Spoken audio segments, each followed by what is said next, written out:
Chapter 1. Down the Rabbit Hole.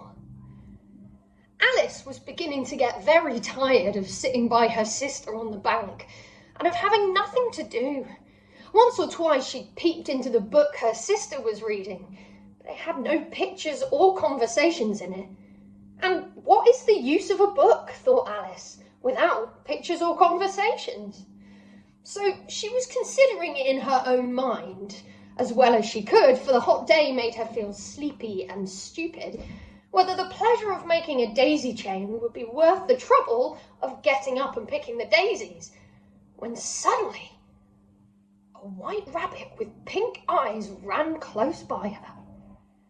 There was nothing so very remarkable in that, nor did Alice think it so very much out of the way to hear the rabbit say to itself, oh dear, I shall be late." When she thought it over afterwards, it occurred to her that she ought to have wondered at this, but at the time it all seemed quite natural. But when the rabbit actually took a watch out of its waistcoat pocket and looked at it and then hurried on, Alice started to her feet, for it flashed across her mind that she had never before seen a rabbit with either a waistcoat pocket or a watch to take out of it. And burning with curiosity, she ran across the field after it and fortunately was just in time to see it pop down a large rabbit hole under the hedge.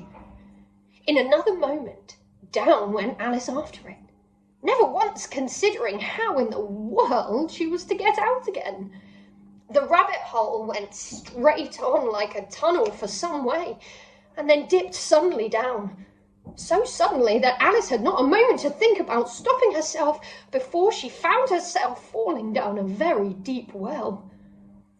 Either the well was very deep or she fell very slowly, for she had plenty of time as she went down to look about her and to wonder what was going to happen next. First, she tried to look down and make out what she was coming to, but it was too dark to see anything. And then she looked at the sides of the well and noticed that they were filled with cupboards and bookshelves. Here and there she saw maps and pictures hung upon pegs. She took down a jar from one of the shelves as she passed. It was labelled orange marmalade, but to her great disappointment, it was empty. She didn't like to drop the jar for fear of killing somebody, so managed to put it onto one of the cupboards as she fell past it. Well, thought Alice to herself, after such a fall as this, I shall think nothing of tumbling downstairs. How brave they'll all think of me at home. Why, I wouldn't say anything about it, even if I fell off the top of a house, which was very likely true. Down, down, down, would the fall never come to an end? I wonder how many miles I've fallen by this time, she said aloud. I must be getting somewhere near the centre of the earth. Let me see. What would be 4,000 miles down? I think, for you see, Alice had learned several things of this sort in her lessons in the schoolroom. And though this was not a very good opportunity for showing off her knowledge, as there was no one to listen to her, still, it was good practice to say it over. Yes, that's about the right distance. But then I wonder what latitude or longitude I've got to. Alice had no idea what latitude was, or longitude either, but thought they were nice, grand words to say. Presently she began again. I wonder if I shall fall right through the earth. How funny it'll seem to come out among the people that walk with their heads downwards. The antipathies, I think. She was rather glad there was no one listening, as it didn't sound at all the right word. But I shall have to ask them what the name of the country is, you know. Please, Ma'am, is this New Zealand or Australia? And she tried to curtsy as she spoke. Fancy curtsying as you're falling through the air. Do you think you could manage it? And what an ignorant little girl she'll think me for asking. No, it'll never do to ask. Perhaps I shall see it written up somewhere. Down, down, down. There was nothing else to do. So Alice soon began talking again. Dinah will miss me very much tonight, I should think. Dinah was the cat. I hope they'll remember her saucer of milk at tea time. Dinah, my dear, I wish you were down here with me. There are no mice in the air, I'm afraid, but you might catch a bat. And that's very like a mouse, you know. But do cats eat bats, I wonder? And here Alice began to get rather sleepy, and went on saying to herself in a dreamy sort of way, do cats eat bats? Do cats eat bats? And sometimes, do bats eat cats? For you see, she couldn't answer either question. It didn't much matter which way she put it. She felt that she was dozing off and had just begun to dream that she was walking hand in hand with Dinah and saying to her very earnestly, now, Dinah, tell me the truth. Did you ever eat a bat? When suddenly, thump, thump, down she came upon a heap of sticks and dry leaves, and the fall was over. Alice was not a bit hurt, and she jumped up onto her feet in a moment. She looked up, but it was all dark overhead. Before her was another long passage, and the White Rabbit was still in sight, hurrying down it. There was not a moment to be lost. Away went Alice like the wind, and was just in time to hear it say, as it turned a corner, oh, my ears and whiskers, how late it's getting. She was close behind it when she turned the corner, but the rabbit was no longer to be seen.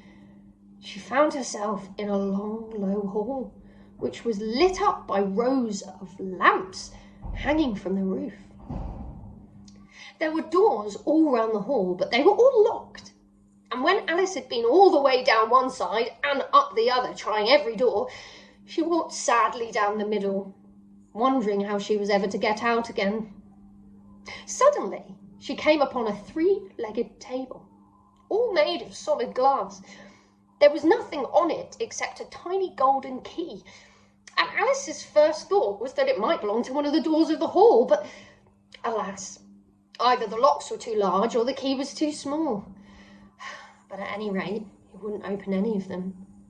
However, on the second time round, she came upon a low curtain she hadn't noticed before, and behind it was a little door about 15 inches high.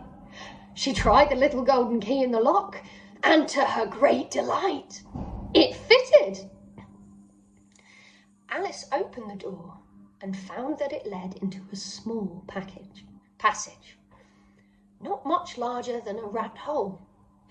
She knelt down and looked along the passage into the loveliest garden you ever saw. How she longed to get out of that dark hall and wander about among those beds of bright flowers and those cool fountains. But she could not even get her head through the doorway, and even if my head would go through, thought poor Alice, it would be of very little use without my shoulders. Oh, how I wish I could just shut up like a telescope.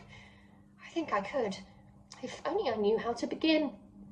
For, you see, so many out-of-the-way things had happened lately that Alice had begun to think that very few things indeed were really impossible. There seemed to be no use in waiting by the little door. So she went back to the table, half hoping she might find another key on it, or at any rate, a book of rules for shutting people up like telescopes. This time she found a little bottle on it, which certainly wasn't there before, said Alice. And round the neck of the bottle was a paper label with the words, "Drink me," beautifully printed on it in large letters. It was all very well to say "drink me," but the wise little Alice was not going to do that in a hurry. "No, I'll look first," she said, "and see whether it's marked poison or not." For she had read several nice little histories about children who'd got burnt and eaten up by wild beasts and other unpleasant things, all because they would not remember the simple rules that their friends had taught them, such as that a red-hot poker will burn you if you hold it for too long, and that if you cut your finger very deeply with a knife, it usually bleeds. and she had never forgotten that if you drink much from a bottle marked poison, it's almost certain to disagree with you, sooner or later. However, this bottle was not marked poison, so Alice ventured to taste it, and finding it very nice, it had in fact a sort of mixed flavour of cherry tart, custard, pineapple, roast turkey, toffee, and hot buttered toast. She very soon finished it off. "What a curious feeling," said Alice.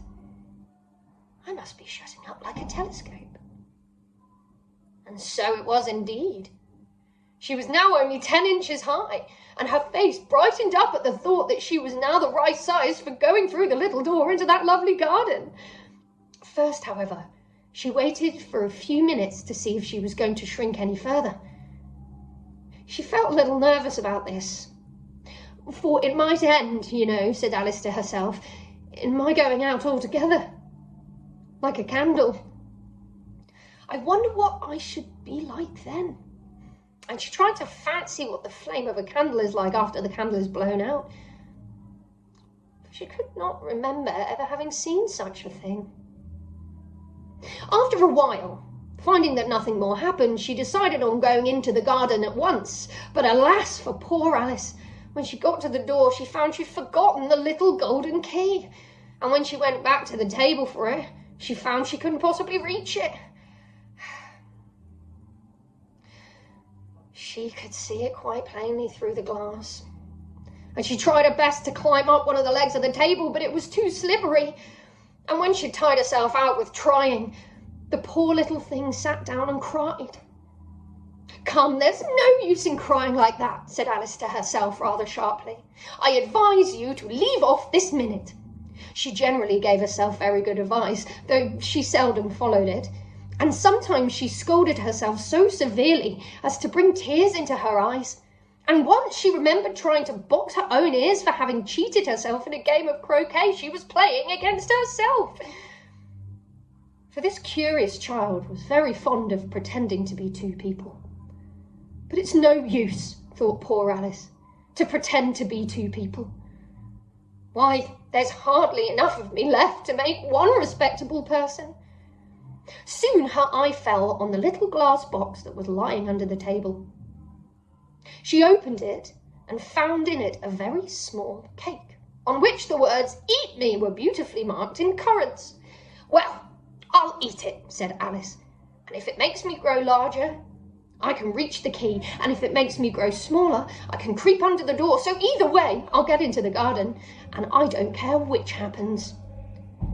She ate a little bit and said anxiously to herself, "Which way? Which way?" Holding her hand on the top of her head to feel which way it was growing, and she was quite surprised to feel that she remained the same size. To be sure, this generally happens when one eats cake, but Alice had got so much into the way of expecting nothing but out of the way things to happen that it seemed quite dull and stupid for life to go in the common way. So she set to work and very soon finished off the cake.